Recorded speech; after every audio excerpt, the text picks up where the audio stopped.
भगवान गौतम बुद्ध को कौन नहीं जानता। भगवान बुद्ध समझदारी से जीवन जीने, सेहत का ध्यान रखने, क्रोध न करने, आध्यात्मिक जीवन जीने और किसी भी तरह की हिंसा न करने तथा जीवन में त्याग को अपनाने की सीख देते हैं। यहाँ जानिए भगवान बुद्ध के 10 खास उपदेश। 1. दूसरों का बुरा न करें। अपनी प्राण रक्षा के लिए भी जानबूझकर किसी प्राणी का वध न करें। जहाँ मन हिंसा से मुड़ता है वहाँ दुख अवश्य ही शांत हो जाता है। 2. सत्य के बारे में 3 चीजें ज्यादा देर तक छुपी नहीं रह सकती। वे हैं सूर्य, चंद्रमा और सत्य। जिस तरह सूर्य रोज प्रत्यक्ष दिखाई देता है, चंद्रमा भी दिखाई देता है, उसी तरह सत्य कभी न कभी सामने आ ही जाता है। असत्य को अपने आचरण में न उतारें, उससे दूर रहने में ही मनुष्य की भलाई है। 3. जीवन का उद्देश्य सही रखें। जीवन में किसी उद्देश्य या लक्ष्य तक पहुंचने से ज्यादा महत्वपूर्ण उस यात्रा को अच्छे से संपन्न करना होता है। 4. प्रेम का मार्ग अपनाएं। बुराई से बुराई कभी खत्म नहीं होती। घृणा को तो केवल प्रेम द्वारा ही समाप्त किया जा सकता है, यह एक अटूट सत्य है।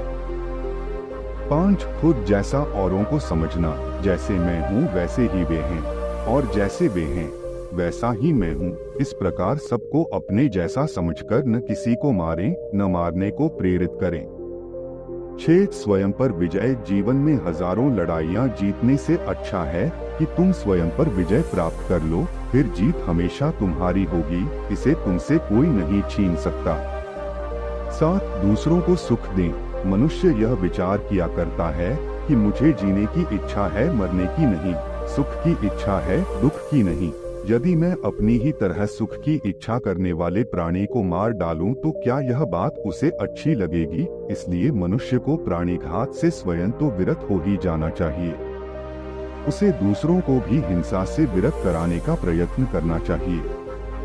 8. वैरभाव न रखें। वैरियों के प्रति वैर रहित होकर हम कैसा आनंदमय जीवन बिता रहे हैं, वैरी मनुष्यों के बीच अवैरी होकर विहार कर रहे हैं। 9. पशु हिंसा से बचें। पहले 3 ही रोग थे, इच्छा, क्षुधा और बुढ़ापा। पशु हिंसा के बढ़ते बढ़ते वे 98वें हो गए। ये याजक, ये पुरोहित निर्दोष पशुओं का वध कराते हैं, धर्म का ध्वंस करते हैं। यज्ञ के नाम पर की गई यह पशु हिंसा निश्चय ही निंदित और नीच कर्म है। प्राचीन पंडितों ने ऐसे याजकों की निंदा की है। 10. चर्म धारण न करें।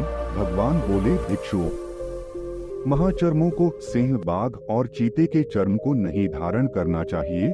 जो धारण करे उसे दुष्कृत का दोष होता है। इसी के साथ इस वीडियो को खत्म करते हैं। दोस्तों, उम्मीद करता हूँ आपको इस कहानी से एक अच्छी सीख मिली होगी। ये कहानी आपको कैसी लगी हमें कमेंट बॉक्स में कमेंट करके जरूर बताएं और साथ ही इस कहानी को अपने दोस्तों के साथ जरूर शेयर करें ताकि उन्हें भी इस कहानी से कुछ सीखने को मिल सके। धन्यवाद।